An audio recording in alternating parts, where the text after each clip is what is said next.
El mundo entero lo veía a través de televisión o de los principales medios de comunicación y muchos no lo podían creer. Las tropas de Estados Unidos y sus aliados internacionales entraron a Irak para una lucha frontal contra el presidente iraquí Saddam Hussein, que dio paso a una sangrienta guerra que minó la seguridad de la región y que también se saldó con la muerte de Hussein, llevó a una transición política, llegó al supuesto fin de esa amenaza internacional del terrorismo y también prometía una ansiada estabilidad en la región. ¿Quiénes hicieron parte de esta guerra? Lo vemos en el siguiente informe que preparó la redacción de France 24. Son imágenes de hace 20 años que pasaron a la historia. Después de este anuncio del entonces presidente de Estados Unidos, George Bush.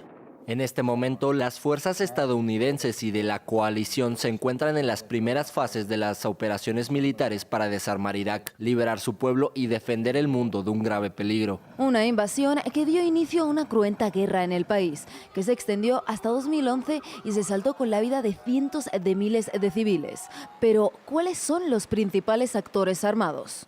Estados Unidos y la coalición, grupo de países que apoyaron militarmente o políticamente la invasión, fueron uno de los principales actores. Durante los 8 años que estuvieron en el país, derrocaron al gobierno de Saddam Hussein, pusieron a un ejecutivo chiita aliado en el poder y fueron acusados de crímenes de guerra y violaciones a los derechos humanos. El gobierno iraquí combatió a los invasores, pero tras el derrocamiento de Hussein, Estados Unidos lo desmanteló por ser de mayoría sunita y colocó a soldados chiitas con escasa preparación y malos resultados. Un vacío frente al que surgieron las milicias iraquíes para plantarle cara a la coalición. En especial destaca el conocido como Ejército de Al-Mahdi, que comparó a Estados Unidos con una serpiente y mató a muchos de sus soldados en 2004. Los grupos terroristas también han desempeñado un rol central en el conflicto, desde Al-Qaeda hasta el autodenominado Estado Islámico, nacido en Irak y derivado de la corriente sunita fundamentalista. Ambas formaciones consideraban al régimen chiita iraquí como ilegítimo y querían devolver al poder a los sunitas. Con la retirada de Estados Unidos del país en 2011, aprovecharon el vacío de poder y se tomaron 1/3 del país. También hay un espacio reservado para los peshmergas kurdos. Históricamente han reivindicado tierras del norte del país, causando tensiones con el gobierno iraquí, por lo que se aliaron con Estados Unidos y Occidente y tuvieron un papel fundamental en la caída de Hussein, aunque aún no han conseguido la tan anhelada independencia. 20 años después, con el conflicto supuestamente atrás, aún hay grupos armados que generan gran inestabilidad en Irak.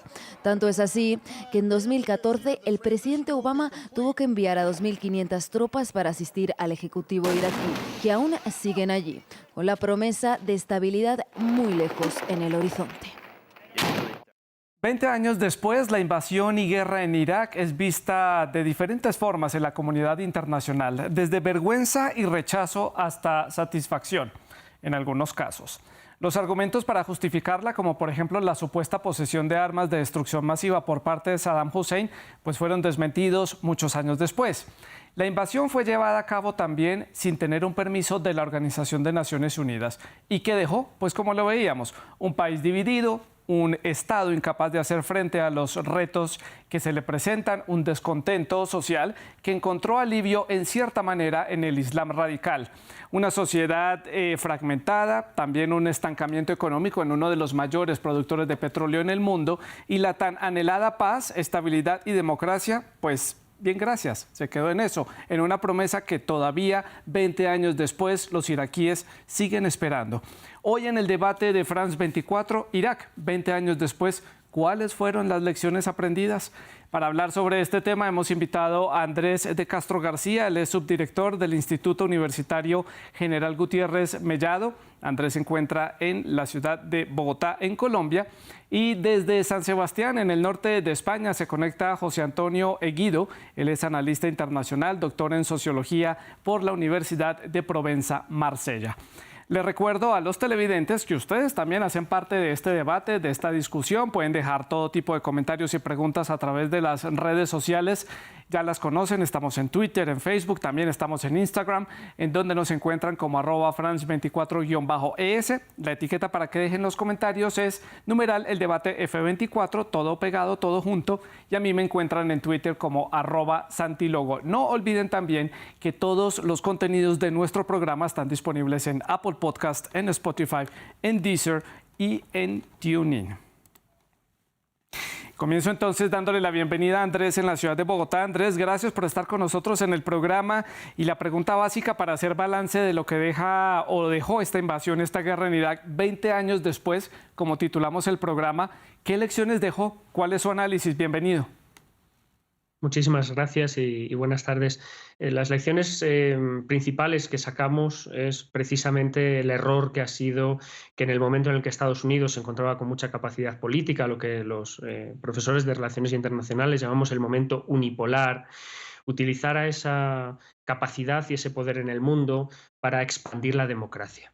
Hay dos teorías distintas, una de John Inkenberry que nos diría que es precisamente ese imperialismo yanqui el que motivó la presencia, y otros como el profesor John Mearsheimer nos dirían que no, que era una intención de expandir la democracia porque pensaban que la democracia es un bien que debe ser universal, que todo el mundo tiene derecho a la democracia y que hay unos tiranos en el mundo que están yendo en contra del interés de su gente y que por tanto es necesario una intervención militar para poder liberar a esos pueblos de esos tiranos, además de que se hace un erróneo paralelismo entre estabilidad y democracia, o democracia y riqueza.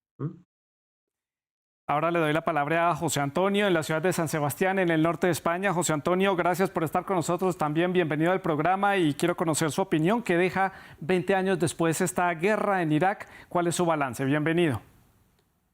Muchas gracias, es usted muy amable. Agradezco mucho a un canal de propiedad pública francesa, ¿no? Y quiero decir que el presidente Chirac francés hace 20 años no se equivocó al negar todo apoyo a esta operación militar que despreció el derecho internacional y cuyas consecuencias son exactamente las que los organizadores de esa guerra querían, es decir, destruir el Estado iraquí, que ya estaba realmente muy golpeado después de años de guerras y de una política realmente bien equivocada de Saddam Hussein, pero que en los 70 apuntaba como la potencia más importante de una nación árabe también en construcción. Las autoridades de entonces nacionalizan el petróleo, organizan el regadío de los ríos Tigris y Éufrates, inician un proceso de modernización, de industrialización, de extensión de la educación universitaria, saca de una situación de atraso a Irak. Y de lo que se trataba fundamentalmente por parte de los Estados Unidos, del Reino Unido, que había creado la monarquía iraquí derribada por el pueblo iraquí el año 58, y también el interés de Israel, fue conseguido. Es decir, hacer hoy, 20 años después, un Irak postrado. Me ha gustado mucho la presentación que han hecho ustedes, me parece muy equilibrada, objetiva, desapasionada, en la constatación de que Irak es un país prácticamente inexistente. No tiene, desde luego, el nivel de caos letal de Libia en el norte de África después de la intervención de la OTAN, sí, pero es un país descompuesto que no ha cumplido las expectativas que se pensaba en los años 70, que esperaba el mismo pueblo iraquí, que puso al servicio de su desarrollo la gran capacidad petrolera que tiene, ¿no? Claro. Es un país con muchas dificultades. José Antonio, continúo con usted para hacer la ronda a la inversa. Y 20 años después, tal vez cuando se hace análisis y evaluación de lo que fue ese conflicto, esa invasión y esa guerra, al país sobre el que cae la mayor cantidad de acusaciones y señalamientos, pues es Estados Unidos, porque era el país que lideraba esta coalición internacional. También están involucrados, como usted lo decía, el Reino Unido y también España, que también tomó parte de esta operación para darse un poco más de visibilidad internacional, por lo menos así lo ha dicho en reiteradas ocasiones el entonces presidente de gobierno, José María Jorge Aznar. ¿Qué es lo que queda de esa imagen de Estados Unidos 20 años después de estas acciones militares allí, de lo que costó para el pueblo iraquí recibir esta invasión y estos 8 años de guerra? ¿Cuál es la percepción de Estados Unidos hoy en día después de este conflicto? Mire, queda simbólica y prácticamente la imagen del secretario de Estado norteamericano Colin Powell, que engañó a la humanidad entera a la Asamblea General de las Naciones Unidas, agitando unos tubitos con no se sabe qué líquido en su interior, sobre los que se justificó una agresión bárbara que también fuentes equilibradas señalan en un saldo de 1 millón de muertos, acusaciones falsas organizadas por el gobierno de entonces del señor Bush. No había armas de destrucción masiva, como había declarado además el capitán, el oficial de los marines norteamericanos, muy famoso en Estados Unidos, Scott Ryder, que después de investigar sobre el terreno clamó al mundo y a su gobierno la inexistencia de armas de destrucción masiva. Pero ya el gobierno conservador de Bush y de Powell había decidido destruir Irak o culminar la destrucción de Irak, y lo que quedó es una imagen absolutamente deteriorada, irreparablemente deteriorada, del respeto de los Estados Unidos al derecho internacional, a las Naciones Unidas y a la paz en el mundo, ¿no? Andrés, su opinión sobre esta imagen de Estados Unidos años después. ¿Coincide usted con lo que dice José Antonio? ¿Cuál es su percepción? Vamos a ver, yo creo que es muy importante que nosotros aprendamos a entender las relaciones internacionales desde un punto de vista realista. Es decir, el derecho internacional, que tanto repetimos, es a nivel teórico interesante, pero a nivel práctico no lo es. Al final, la fuerza es lo más importante, ¿no? Entonces, cuando se tiene la fuerza no se necesita el derecho internacional público, y lo hemos visto a lo largo de la historia, y evidentemente, como vuelvo a repetir, Estados Unidos estaba en un momento unipolar, entonces podía hacer lo que quisiera en el mundo, no hubo ninguna consecuencia a la invasión de Irak.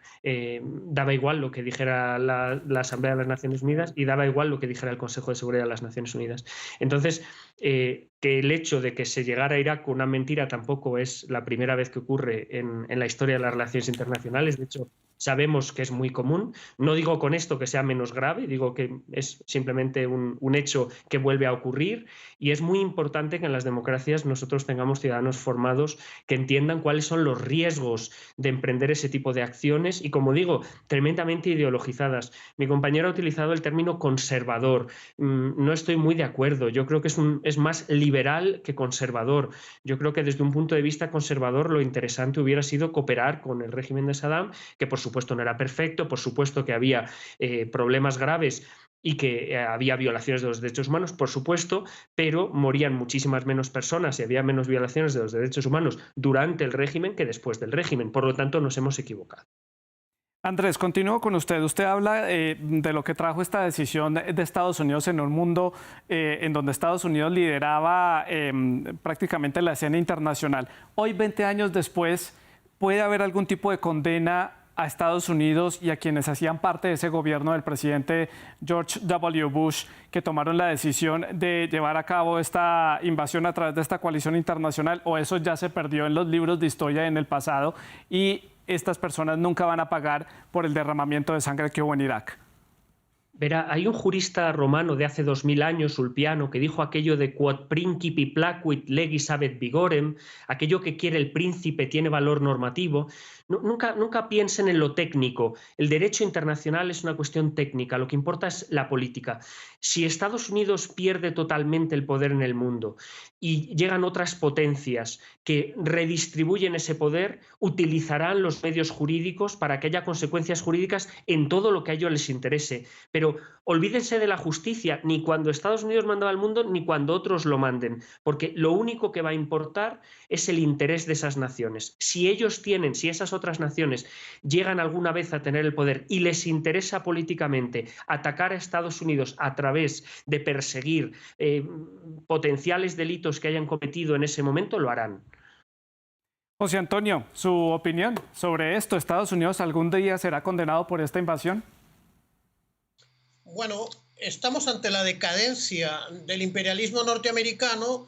Este tipo de decadencias no se hacen de un día para otro.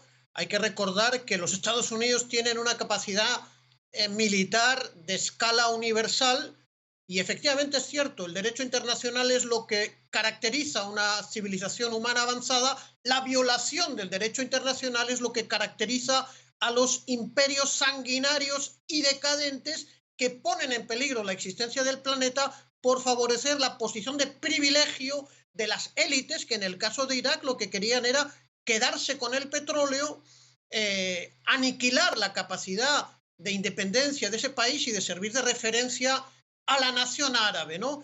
Entonces, habrá un juicio de Nuremberg, real o histórico, porque lo que es evidente que si en el Código Penal que se nos aplica a los mortales simples y a los ciudadanos el delito de asesinato no prescribe nunca, ¿cómo va a prescribir histórica ni prácticamente el asesinato de 1 millón de iraquíes inocentes bajo responsabilidad del gobierno? Bueno, no le llame conservador, llámele republicano, es igual, el que representa la oligarquía norteamericana, encontrándose en estos momentos el mundo ante precisamente la tesitura de construir un mundo multipolar en el que barbaries inauditas como la destrucción de Irak, probablemente el hecho más sangriento de lo que llevamos del siglo XXI, vuelva a repetirse jamás, nunca. Y eso está muy presente en la memoria de los pueblos, de la gran mayoría de la humanidad.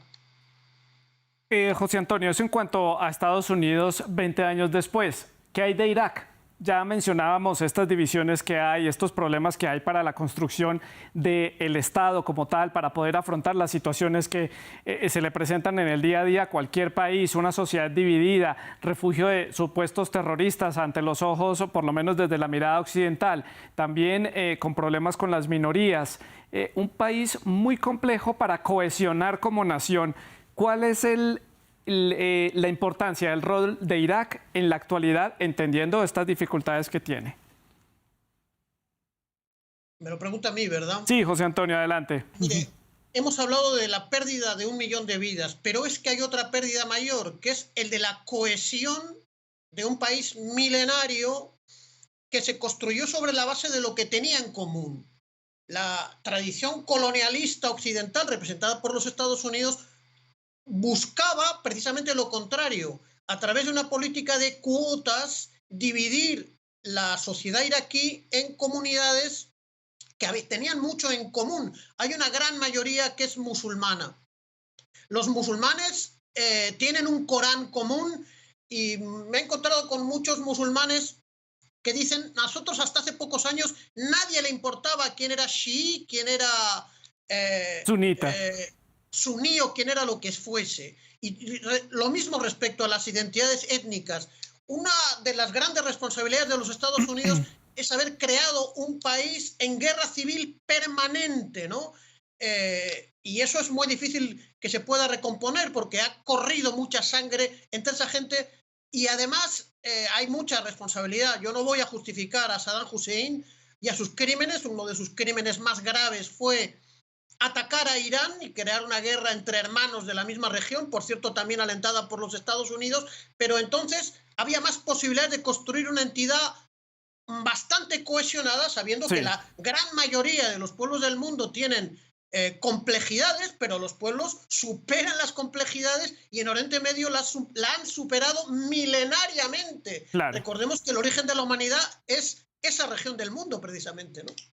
Andrés, su opinión, ¿cuál es la importancia de este eslabón en el escenario internacional llamado Irak? ¿Irak es importante hoy en día en la escena internacional 20 años después de esta guerra? Miren, yo tengo una visión mucho menos edulcorada. Yo he vivido 3 años en Irak, he sido el director del departamento de 2 universidades de Ciencia Política y Relaciones Internacionales y yo creo que la cohesión de Irak no tenía nada que ver con los hermanos. La cohesión de Irak tenía que ver con un líder que ejercía la fuerza y se aseguraba de que nadie cuestionara su poder. Y de hecho, yo no creo que hubiera cohesión étnica. El presidente Saddam gasea a los kurdos en marzo del 88 en lo que hoy es el gobernador de Halabja. No creo que se trataran entre hermanos y no creo que Occidente fuera el que dividió Irak. Occidente cometió una estupidez enorme porque no sabía lo que estaba haciendo, no tenía ni idea de lo que estaba haciendo con ese objetivo de democratizar el país, pero que tratara de dividir y que el sistema de cuotas divida, a mí me parece que eso no es para nada cierto. Yo creo que lo que está claro es que hay un profundo desconocimiento de la realidad de Oriente Medio y también creo que hay una visión occidental que critica mucho la visión occidental pensando precisamente que ellos son muy buenos y quieren vivir como hermanos y que nosotros somos el eje disruptor.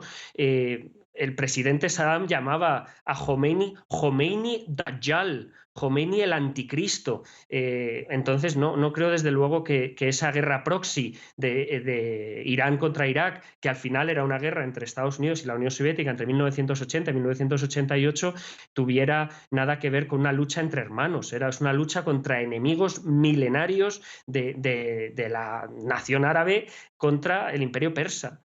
Y en cuanto a cuál es la función de Irak hoy en el mundo, Irak es una colonia iraní en todos los niveles, en el nivel de seguridad, en el nivel económico, en el nivel político, en el nivel cultural, en el nivel social. Y tenemos un termómetro fantástico para entenderlo, que son precisamente los kurdos. Sí. Hace 5 años se podía ver perfectamente Kurdistán libre, somos independientes, Kurdistán libre. Sigan ustedes las noticias de Kurdistán. Nadie utiliza la palabra Kurdistán. ¿Por qué? Porque es una colonia iraní. Los iraníes tienen muchísimo miedo, como es lógico, a que los kurdos tengan un tipo de soberanía sobre la zona, un tipo de independencia, porque en Irán también hay kurdos y no tienen una visión particularmente buena de los kurdos ni los turcos, ni los sirios, ni los iraquíes, ni los iraníes, ni nadie, ¿no? Sí, esa era una de las preguntas que le quería hacer a Andrés sobre los kurdos hoy en día que abarcan buena parte del norte del territorio iraquí. Tienen una autonomía, tienen un parlamento propio, un gobierno propio y gozan de cierta prosperidad a nivel económico, pero de acuerdo a lo que usted dice, los vecinos no están muy de acuerdo con esa cierta autonomía o prosperidad que están teniendo los kurdos después de estos conflictos y que de cara al futuro puedan llegar a tener un Estado soberano. ¿Eso se descarta por completo, Andrés? Eso lo descartaron ellos, los propios kurdos, en el momento en el que decidieron que cada familia iba a tener una milicia y un grupo armado y un partido político. Cuando nosotros en Occidente hablamos de los kurdos, alguien puede llegar a pensar que son un grupo unitario. Lo único que tienen en común son los genes. Tenemos el Partido Democrático del Kurdistán de los Barzani, tenemos el partido PUK, Patriotic Union of Kurdistan, de los Talabani, y tenemos grupúsculos pequeñísimos que lo único que tienen en común es un parche en el uniforme con una bandera kurda, pero que siempre se han atacado, que se siguen atacando, que de hecho en la propia dictadura el presidente Saddam era aliado de los Barzani y atacaban a los Talabani, que es una de las cosas en la que tenemos muchísimos testimonios gráficos. Simplemente somos unos tremendos desconocedores de la historia de Oriente Medio y del norte de África y nos encanta dar nuestra opinión sin tener ni idea de cuál es el verdadero problema, pensando eso, que son mejores que nosotros intervenimos en el mundo y que tenemos un plan muy diabólico, cuando en el fondo el resultado es que nosotros somos muy tontos y no los entendemos. José Antonio, ¿cómo entender entonces la región hoy en día, 20 años después? ¿Qué papel juega entonces Irak en esta región, en donde hay dos actores muy importantes que recientemente restablecieron relaciones, que son Arabia Saudita e Irán? Irán sobre todo es un actor importante en este conflicto. Aquí se movieron mucho las piezas después de esta guerra, 20 años después la región se reconfiguró. ¿Cómo lo vio usted?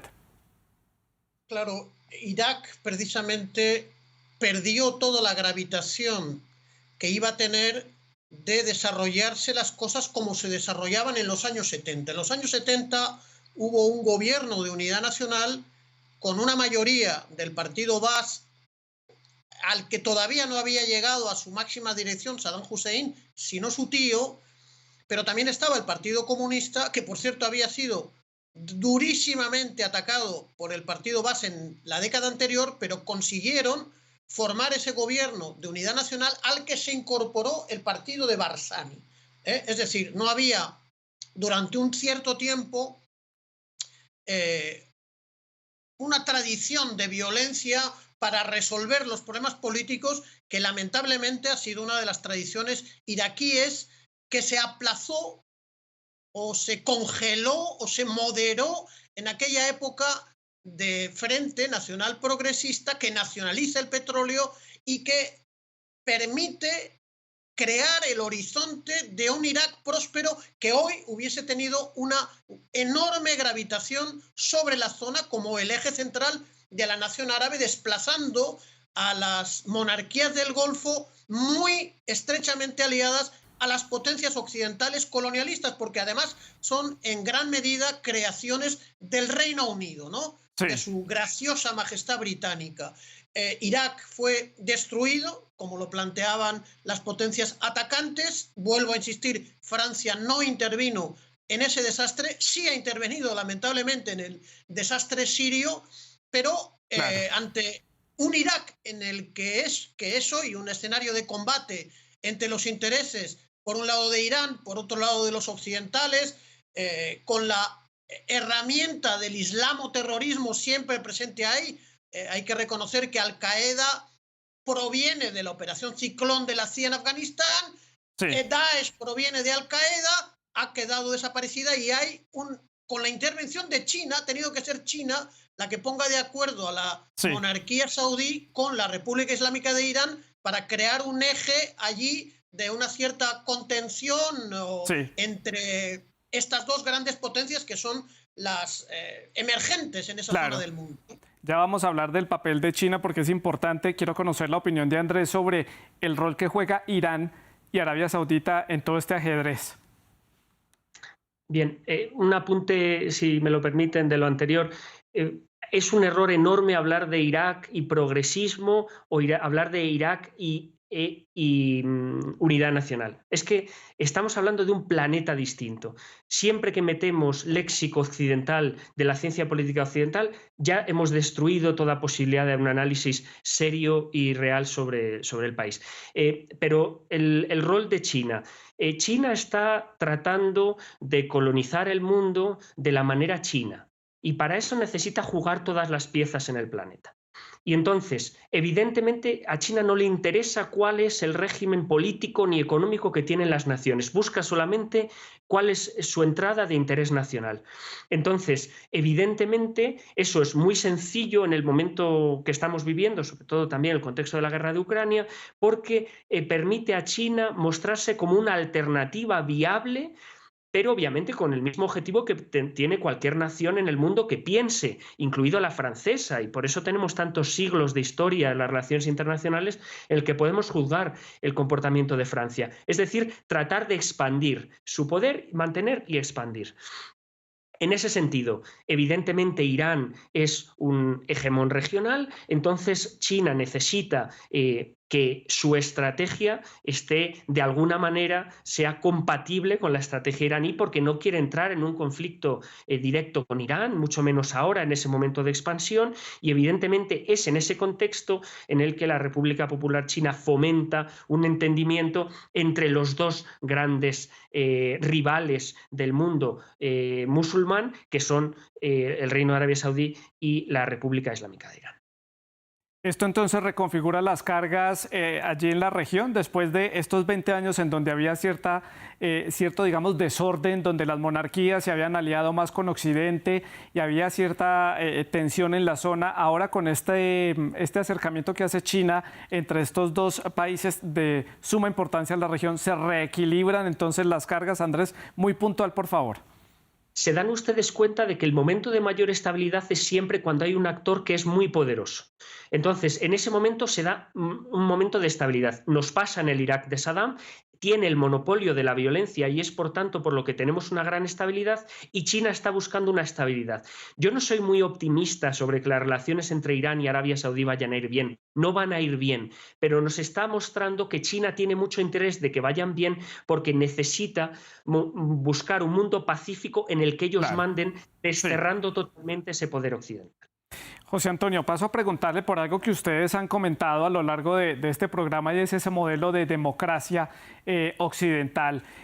Tal parece, viendo no solamente el ejemplo de Irak 20 años después, sino también Libia, Túnez en cierta forma y la misma Siria, tal parece que este modelo, o por lo menos Occidente, no ha podido entender que esto no es un modelo que pueda ser impuesto en todas partes del mundo y que, por ejemplo, en el mundo musulmán, allí en Medio Oriente, no les interesa necesariamente tener una democracia como se entiende desde Occidente. En su forma y estilo pueden instaurar un modelo que les funciona de acuerdo a su idiosincrasia, a su forma de entender la política y un Estado. ¿O usted qué piensa?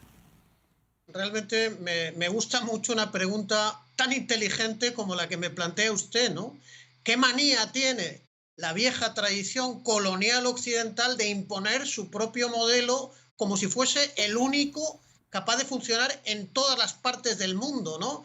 En una sociedad tribal que nos cuesta bastante entenderla, no rige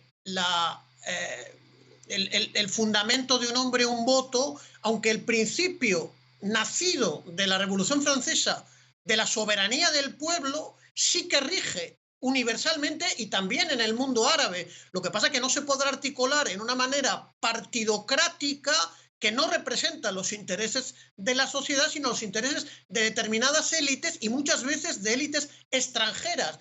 Es decir, yo creo que si no hubiese habido la destrucción de Irak por parte de los bárbaros occidentales, herederos de los cruzados occidentales, probablemente Irak hubiese sabido encontrar la manera de articular las formas tradicionales de organizarse con las aportaciones que son universales respecto a la soberanía que tiene la población de tener la titularidad del poder y de ejercer ese poder en función de sus intereses, de su cultura y de su idiosincrasia, le guste o no al viejo amo colonial occidental, ¿no?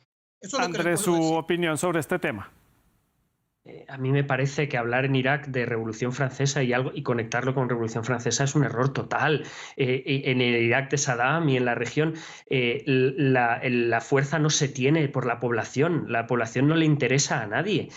Se busca un interés que está por encima de esa población. Entonces se busca un líder fuerte que gobierne primero para él y luego para el pueblo, en ese orden, que es lo que hemos visto. No lo estoy criticando, es una realidad, pero no interesa lo que diga la población. Irak era un país de mayoría chií, gobernada por un suní, no tiene nada que ver con un hombre, un voto en absoluto, ni ningún tipo de nada que nosotros podamos conectar con la civilización occidental. Y también me gustaría hacer un comentario importante. El Irak de Saddam tenía 2 millones de cristianos. Entonces, cuando hacemos comentarios sobre los cruzados, oigan, hay comunidades católicas en Irak que son del siglo I y que tiene una grandísima importancia. Entonces, no es el cristianismo contra el Islam, es la estupidez occidental contra una realidad muy compleja que se llama Irak y que tenemos que entender y que es muy difícil de entender desde Occidente. Entonces, lo primero, desaprender, quitarnos todo lo que creemos que sabemos sobre Oriente para poder empezar a entender desde cero cuáles son sus cosas. Es muy difícil porque todos venimos formados desde la universidad con un esquema de lo que es el mundo, de cómo es el mundo, pero llegar, y se lo digo por mi propia experiencia personal, cuando yo llegué a Irak me di cuenta de que no sabía absolutamente nada de Oriente Medio y el norte de África y llegué como profesor titular de Relaciones Internacionales. Muy disidente con este tema de la religión que usted menciona, Andrés, es justamente la visita del Papa Francisco a Irak, donde estuvo haciendo allí una visita por unos días para la comunidad cristiana o católica que reside en ese país, que, bueno, usted lo dice, 2 millones de personas profesan la religión católica en medio de un mundo completamente rodeado de países musulmanes y una herencia musulmana ancestral. Vamos llegando ya al bloque final del programa, vamos llegando a la última parte. 2 preguntas para el cierre y quiero que sean muy concretos, por favor, para poderlas hacer las dos. Andrés, rápidamente, este guión de Irak se está repitiendo en este momento en Ucrania con diferentes actores. ¿Es más o menos el mismo libreto de la misma película, la misma cinta? ¿Cómo lo ve? Pero por supuesto, porque no sabemos hacer otra cosa, porque vemos el mundo de una determinada manera, nuestra población ve el mundo de una determinada manera, nuestras élites ven el mundo de una determinada manera y parece ser que o vemos cerca el colapso, que desde luego ya lo veo muy cerca, o no vamos a ser capaces de cambiar. José Antonio, rápidamente, Ucrania 2.0, podemos decir que es un Irak 2.0, perdón.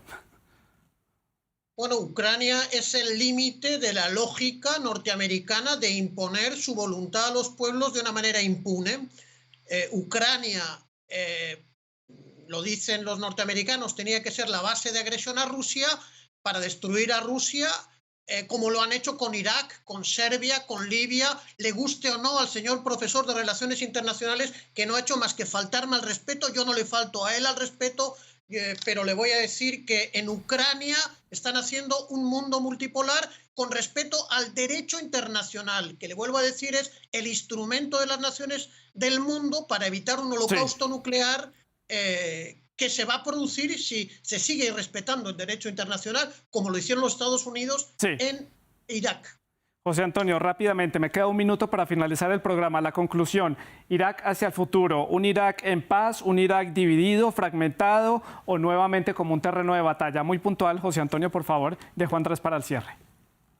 Irak tiene las herramientas culturales suficientes, el suficiente pasado, la suficiente bagaje cultural para hacer su propia autocrítica y sobre la base de la soberanía mirar al futuro en paz. Sí, y Andrés, su conclusión.